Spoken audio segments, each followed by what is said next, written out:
All right, guys. So I have another game for you here. Playing this back at 2x.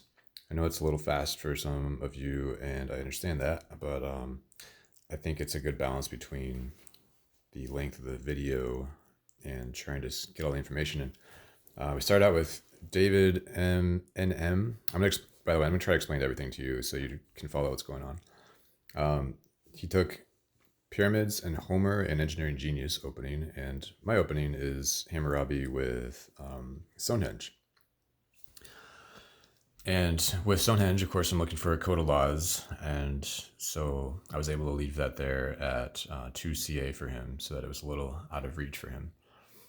And masonry is also interesting with Stonehenge, so I do go ahead and pick that up.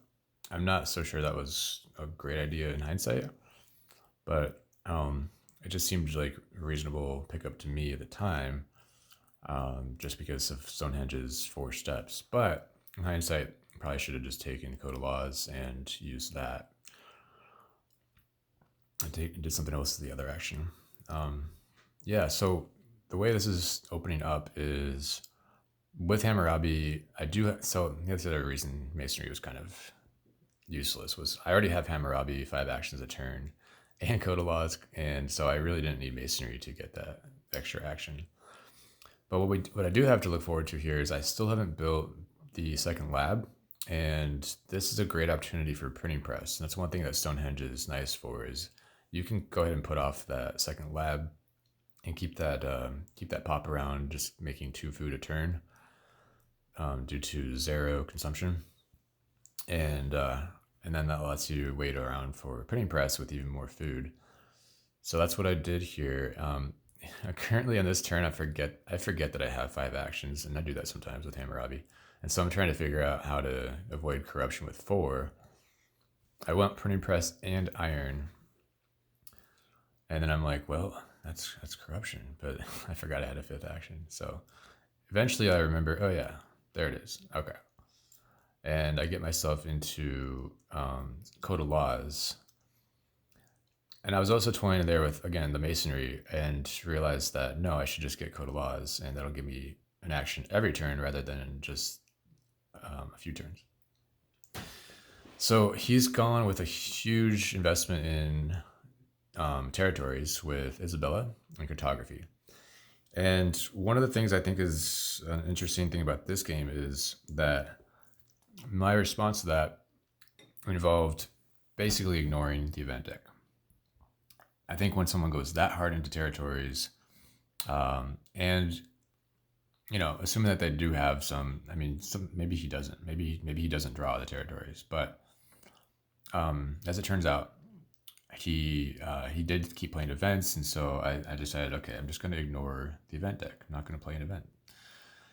And I get into Michelangelo with Iron, which is a great combination with St. Petersburg Basilica and the Happy Face from Stonehenge. So really happy about this combination that I stumbled into here. He's going with Forbidden Palace or Forbidden City, which is also a great happiness solution. Let's see what's going on now. So, Richland, great. I love picking up Richland with Iron, and especially with a Wonder to build, because I want to do both. I want to build the Wonder and get into Iron. Richland helps me get both done. Yeah, so I'm just ignoring the events and just gonna focus on getting these points. I have the 2 printing presses, 3 people on science, which is normally quite a bit, but with him going for territories, you can't go for territories and aggression at the same time. Like, you just can't. You can do a little bit of both, and that can work, but he's gone so far into territories that I'm not worried about him getting super aggressive, at least not this early. And anyway, if you do face a culture engine like Michelangelo, you don't necessarily want to get super aggressive. You want to get more into economy, in my opinion. So I'm looking at Himeji for sure. Definitely Ian Himeji. I want to leave it at 2 CA for him. And I get myself ready to finish St. Pete's and grab Himeji next turn. Note that Rats is now out. I just discarded that. So that's good to know. That becomes important. Here's the first big territory that's revealed, and I lose that. Despite having 2 boats, he has also 2 boats and the turn advantage. 2 boats in cartography. Now he finally gets into knights. Now, I don't know if you guys noticed a couple turns ago, he grabbed knights for 3 when he had knights in front of him for 1. And that meant that I could not get knights, even though I had medieval army. Sorry, I'm trying to eat too at the same time. Medieval army. So that was disappointing, and yeah, I'm at 1 military, so that's an issue for sure. Now I'm looking at the Last Swordsman as well. This is the Last Swordsman. I want to get Eiffel, but I don't want to pass up all Age 1 military tax. And so Swordsman is, I decided to go for Swordsman, and then that does mean he could grab Eiffel, which would be unfortunate, because what a combo. Eiffel with St. Pete's with Michelangelo is so good. So there it is at 1 CA for him. But let's see if he goes for it. Oh, and I had to upgrade that Swordsman. Now, I could have built a second Swordsman. In hindsight, maybe that would have been better. But I just upgraded it because that would at least keep me safe.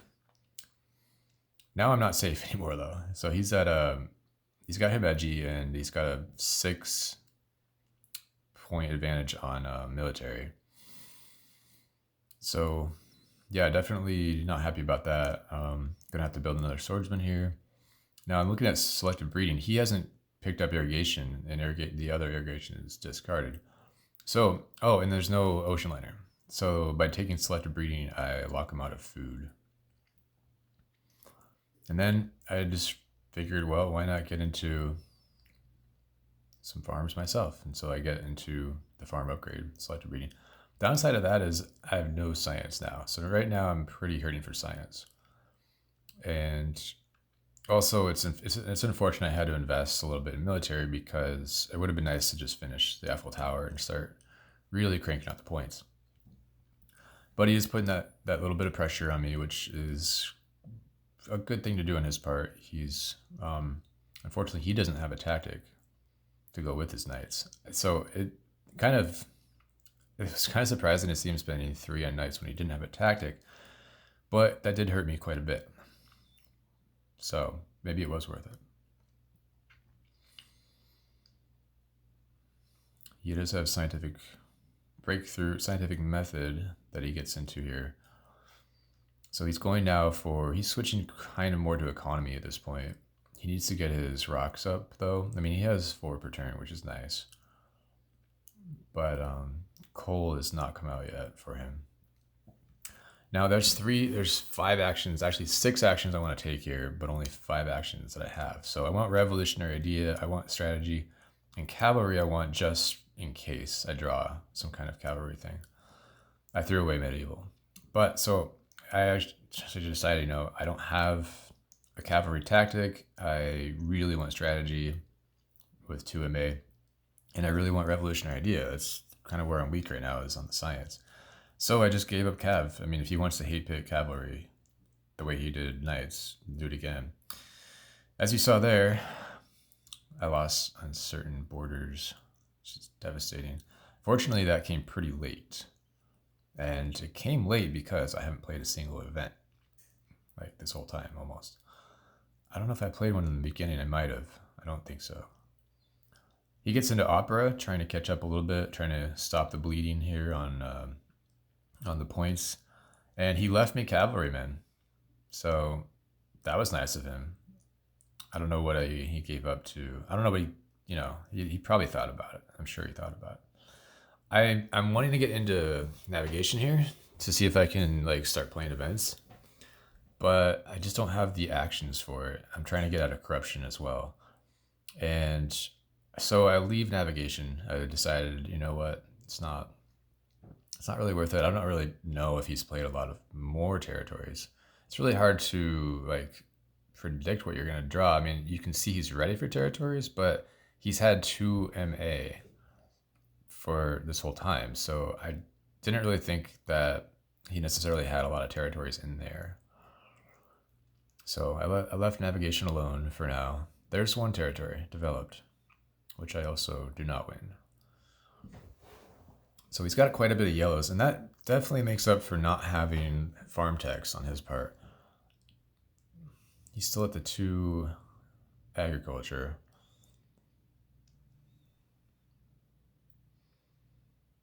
Gets into cannons with Napoleon. Now he grabbed Napoleon for 3. That was also a huge investment. And so he's got this gap of 5 military. And I am about to lose the 2 boats that I have. So Max comes up pretty nicely for me. I can get to 5 MA at the cost of 5 points that Michelangelo would have given me. But the other benefit is of Max is I get the CA next turn that I wouldn't have if I waited for Mike to die. So I go ahead and get Max and get safe. Now he does have Himeji, so he could still attack me, but at least he doesn't get a freebie. I wasn't going to let him just get a free attack off.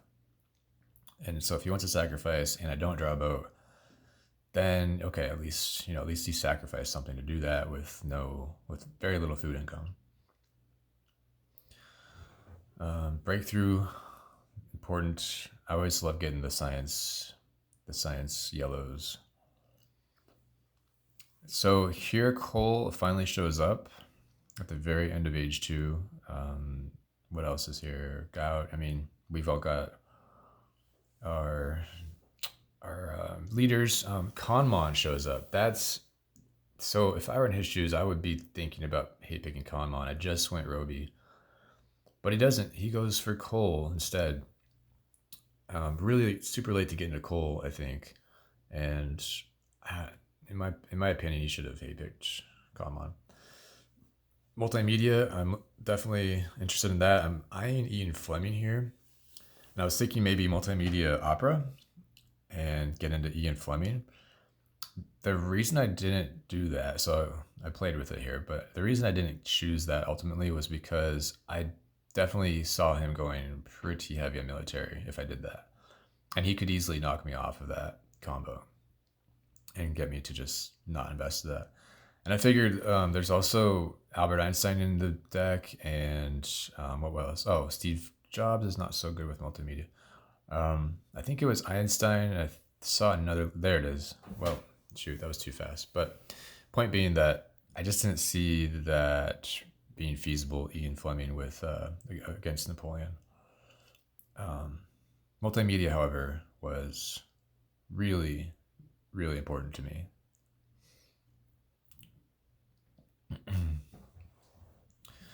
So I don't know what he has. So I have fortification. I mean, he looks like he has, what's that one called? Mobile artillery, I think it's called, where you get a cannon and a knight. He does get Air Force there. And he gets a little stronger. So he's putting on the military pressure. Now the thing is though, he's not really putting enough pressure on me at the right time.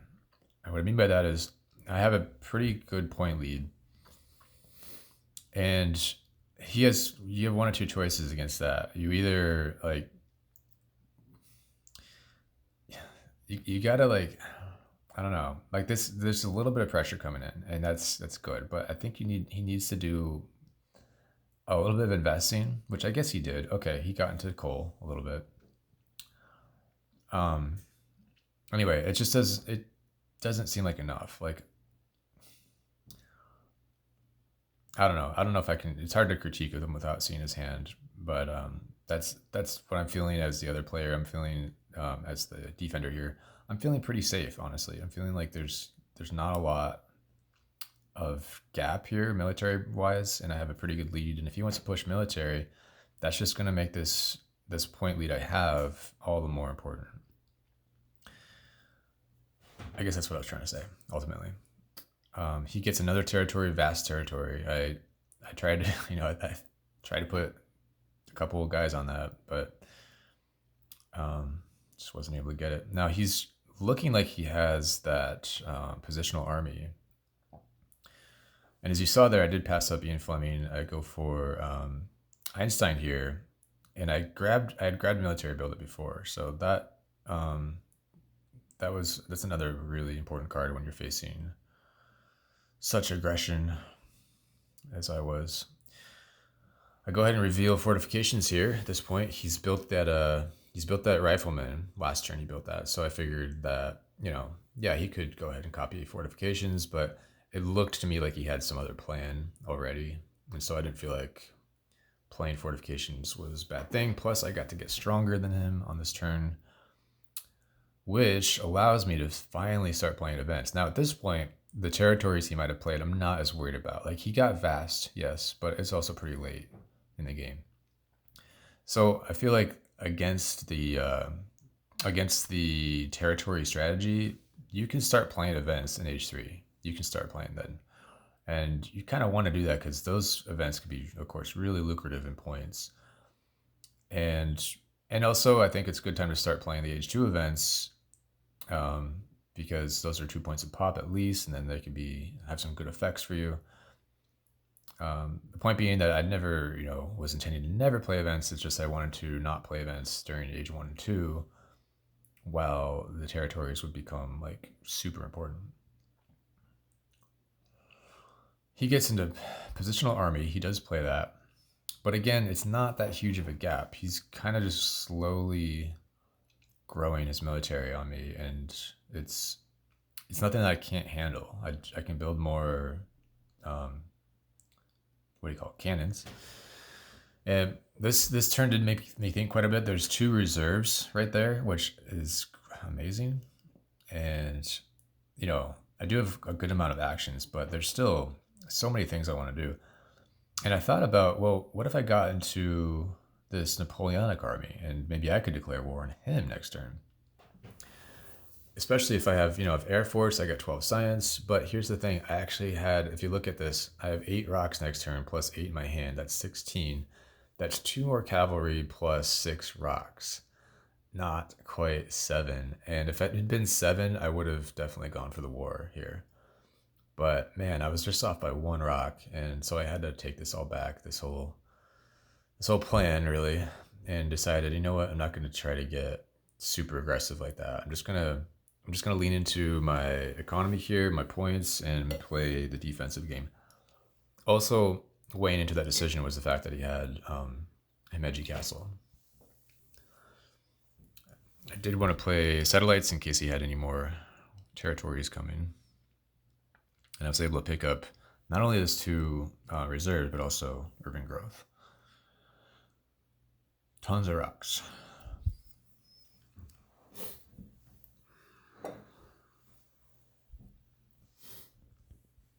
Yeah, I'm feeling pretty comfortable here at this point. So this is the penultimate turn. This is the last turn he has to declare war, but he only has 3 MA. You probably saw it. I hate picked military theory a couple turns ago, which would have been his way out with Winston Churchill. But yeah, so he's limited in 2 ways. He's limited in military actions, and he's limited in food. I mean, not so much in food. He could definitely disband things, but definitely in MA. Like there's no declaring war in his position. He does go for the military a little bit more there. I think he knows that he's lost, but he decided to just do the Winston thing. I don't know. I think Winston's great, but you definitely need that MA, and you need some time with him to get the most out of him.